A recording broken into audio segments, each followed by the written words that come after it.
Hello, and welcome to Paint a Beautiful Picture. My name is Violet Newby. I would like to share just a little bit about myself. I am a mom, a grandmother. I'm a registered nurse who has taken care of women and children for over 35 years. I have been a teacher for a very long time. I have taught everyone from preschoolers to preteens and teenagers to adults at the university level. I am the author and the developer of a series of character building ideas for parenting. And what I would love to share with you is how you can be a more effective parent with healthier and happier children. So please come and join me on this journey in painting a beautiful picture in your child's life. It's good to have you with me today on Paint a Beautiful Picture. Can you believe it? We're already into week 2. You are still in the listening and learning phase, but I hope that you're starting to gain a sense of who I am and where I'm trying to take us, and that you understand more about my heart. So when I start telling you some things, you can trust me and you feel confident that you're going to go down a good path that's going to lead you to success and a strong family and really healthy children. So thank you so much for trusting me with that. Today we're going to talk about being a perpetual learner. I can honestly tell you that one of the most fun things on the planet for me is learning. I took my kids to all kinds of things when they were little. I took them to aquariums and museums of science and industry and art museums. And of course, I took them out into the woods and I did a great deal of study so I could talk to them about what trees were like, bark, and different kinds of leaves. And I just really had fun learning so I could infuse my kids with that excitement about learning too. None of us know enough. We all have just so much more to learn. And the world is a really fascinating place. Sometimes we can just learn on the fly. We run by, somebody says something, we actually learn from that. Usually, learning involves study. If you're going to be a great parent, you have to study. You really do. So, I'm going to suggest a few things to you. I'm going to suggest to you that you need to learn how to read, and I'm going to talk about that for a second. You need to learn how to learn. I know that sounds funny, but we'll talk about that. And you need to understand, that feeling your teacher would call on you in 10th grade? You'd be so embarrassed and you wanted to like disappear. You felt like a moron. You didn't have any idea what they were talking about. Not because you weren't paying attention at that minute, but because you hadn't read the chapter, you hadn't been paying attention for a week or two. You thought that was the most boring subject ever, but you felt really stupid. Okay, that might fly in certain subjects in life, but it's really not going to work out with you as a parent.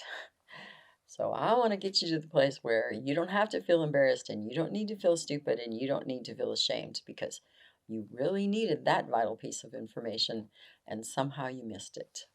Okay. I have a son who has a PhD in English. He's a college professor.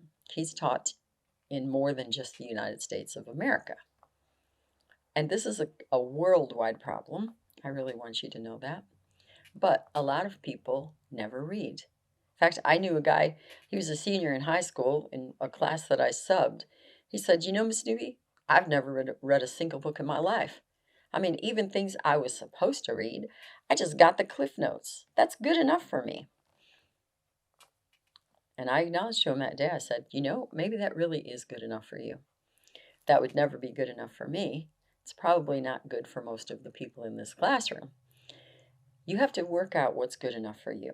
If you really can't read the whole book, this is what I'm going to say to you. Still, get your hands on some good books about parenting. I don't care if you order them online through a couple of used book sites that I frequently use, and I'll list a couple of those down below in the notes here on YouTube. But what you need to do is get your hands on some books. So whether you pay $1.99 for them or whether you go to your local library and check them out, however you get a hold of them, look at books about parenting. Okay? I can recommend some really good ones to you, but I just want you to start getting this kind of explorer's spirit going on. It's going to last a long, long time.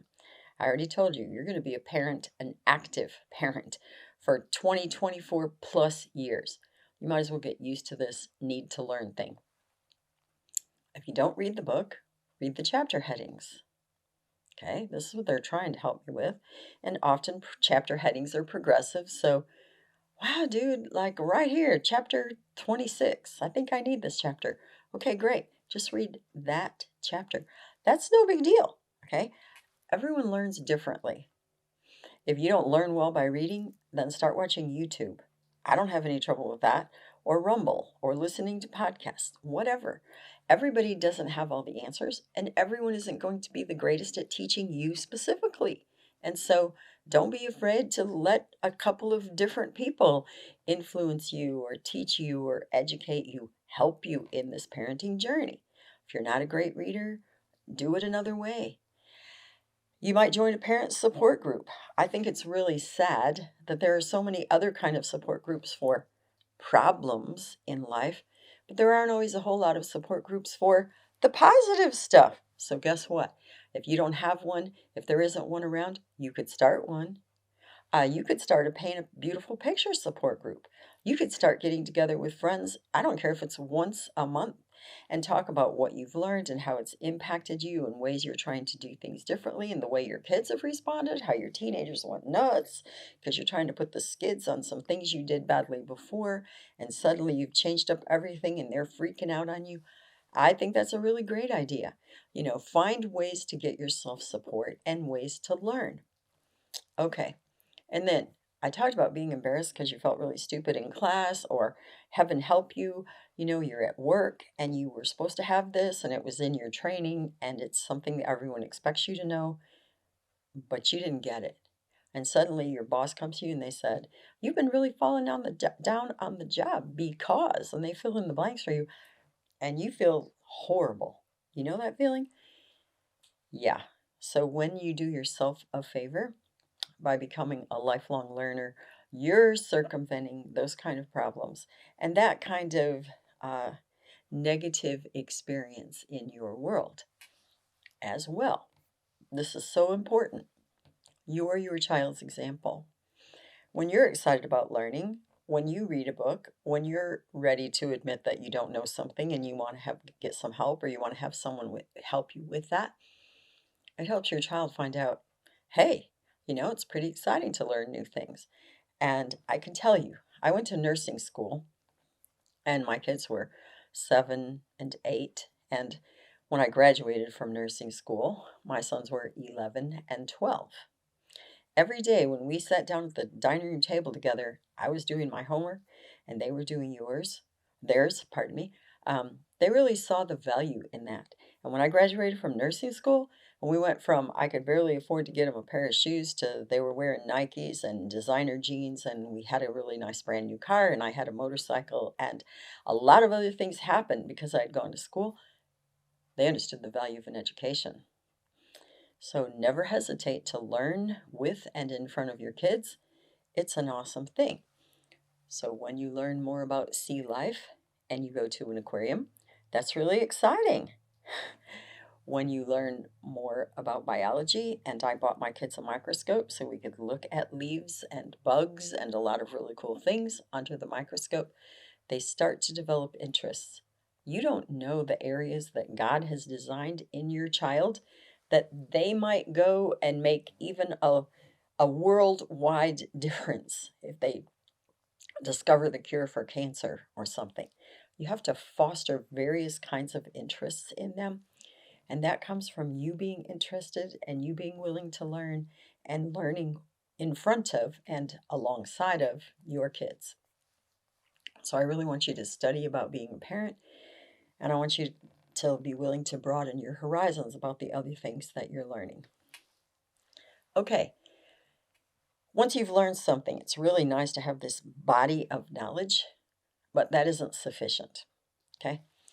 If I'd gone to nursing school and I studied all these things, but I never applied my knowledge, I had never started an IV, I had never understood all the things that lab work meant, I had never learned how to listen to breath sounds. So I knew if someone had decreased breath sounds, so maybe they have pneumonia or maybe they have an infection. If I didn't apply what I learned is of a lot less value than if I learned to apply it. So once you learn something, then you need to apply it. It's the very principle behind my desire for you to listen to all 10 of these videos or all 10 of these podcasts prior to changing something. You have to get this body of knowledge to understand where are you going to apply it, how are you going to apply it, and why are you? Okay? So where you're going to apply this is in your own self first, then inside of your home in your day-to-day life, and specifically with your child or your children. Because you don't just do one thing for every kid in your house. They aren't the same people. Okay? One of your children might be really artistic and very sensitive in their heart, and you might go, "Don't you do that again." And they start squalling, and they're not going to do that again. One of your kids, you might have to, put them in timeout 20 times, send them into their room, deal with them. I mean, over and over and over. And they're still going to give you a run for your money. Kids are not all the same. You don't apply things in the same way to every person in your life or to every child in your home. So you have to learn something about how to use what you know. Then you have to start putting into practice. This is the routine, the predictability. You know, it is tough to be consistent. That is not who most of us human beings are. And yet children need consistency so very much to feel safe and secure, both in their environment and internally in their inner world. That means you need to get some consistency going, okay? Not just the schedule, but if you say no today and okay, whatever tomorrow, that is a recipe for disaster in raising children. And so you've got to start looking at what really matters to me and what am I going to do about it? And then you've got to put it into consistent practice. Consistent. So let me tell you an example. I watch people in stores or restaurants and I want to come out of my skin because I'll hear them go, 1, and the kid's still running, 2, and the kid's still running, 3, and the kid's still running. I said 3. Okay, Mom and Dad, you don't have to agree with me. I can only tell you that it works. There were no 3s. There weren't even any 2s. I would say, son, and I'm not kidding you, my kid stood up. If my lips were moving, my son was moving. They were prepared to immediately respond to what I said. So if it's, son, go take care of the dishes, they were already walking. Son, you need to go take care of the trash. They were already walking. Do you know, very soon, I never had to tell them. I didn't have to tell them the regular stuff. It was so consistent, it was so routine that they took care of it. Do you know what? If a parent says, I need you to get up but they know you're not going to do anything, they know they're not going to be in trouble, you're not going to yank that iPod out of their hands and lock it up for a week, why do they care? I mean, your words are just wind. That's up to you, okay? But if when you say what you say, and I'm talking when they're 1 and 2 and 3, they don't move, you do. Please bear that in mind. You can't yell and scream. There was no yelling in my house. It wasn't allowed. I would get up. I would take their hand and I would say, David, I told you, and I would take them where I said. Marcus, Mama said. I would take their hand. I would take them where I said, and they had to do what they had to do. And if they're really stubborn and they didn't want to put their hands in there and they weren't going to cooperate, kid you not, I would put my hands right on their little wrists. I said, pick up that toy. No, Mama said, you're going to put this in the closet. Don't throw it down. You literally have to do a ton of work. Get ready for this when they're very small. You have to consistently put into practice what matters.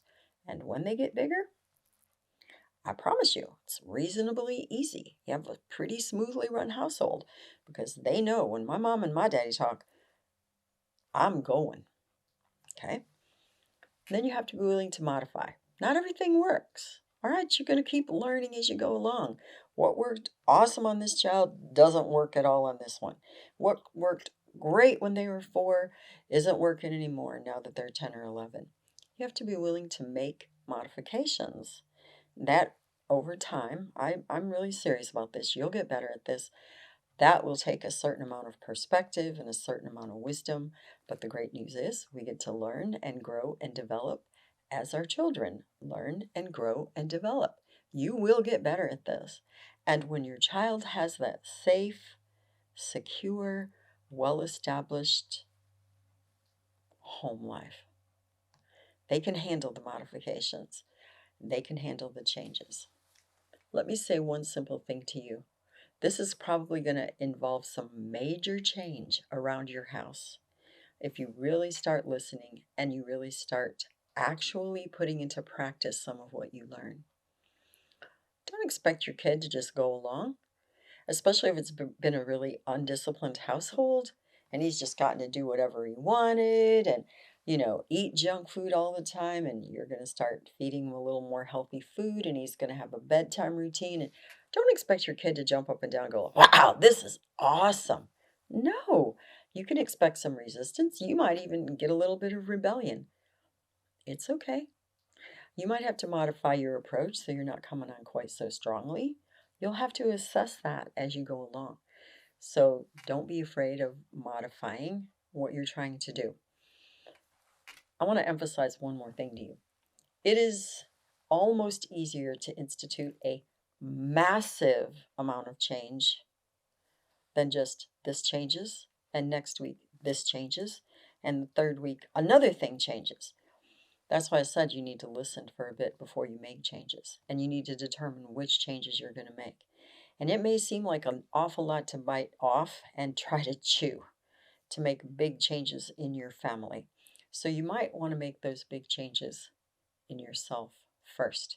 And again, as we talked about, it's worth the investment in yourself. It's about preparing for childhood. I want to tell you, I'm sorry, for parenthood. I want to tell you something. If you have a child already, but you have a younger sibling or a really good friend and they don't yet have children, I would like to recommend to you to tell them, you know what? I want to recommend this thing to you and I think you should start seeing it. I think ideally, if people who aren't yet parents start listening and thinking about these things, they will be far better parents when they have children. So if you're a young adult and you don't have kids yet, I'm so excited to have you with me. And I really pray that this will make a significant difference in your life personally and in your life as a mate one day, and certainly in your future life as a parent. And if you already are a parent, I'm so glad we're together and I'm going to help you. And it's going to be a lot of work making changes in your parenting strategies and getting really good at giving your kid a safe and healthy environment. Here's my challenge for you today. In all of the things we've talked about, being a lifelong learner and being willing to read and watch YouTube and apply and practice and modify, where are you good and where are you not that great? If you barely squeaked through high school or you dropped out when you were 17 and you're not really a good student, again, you need to acknowledge that. I'm a really crummy student. Then you need to find something you can be really excited about and start to applying yourself to being a good learner because it branches into all the rest of your life. If you're not very flexible, so you can put things to work, but you're not really good at modification, you can acknowledge that. I want you to look at where am I good and where am I not that great in this process of learning. You may find additional information on our paintabeautifulpicture.com website. Additionally, you may watch me on Rumble, and you may also listen to a podcast on Buzzsprout or Spreaker, all under the name Paint a Beautiful Picture. If you like this video, please give me a thumbs up. You may subscribe, and if you are interested in receiving notifications, please hit the notifications button. I'll be excited to have you join me again tomorrow.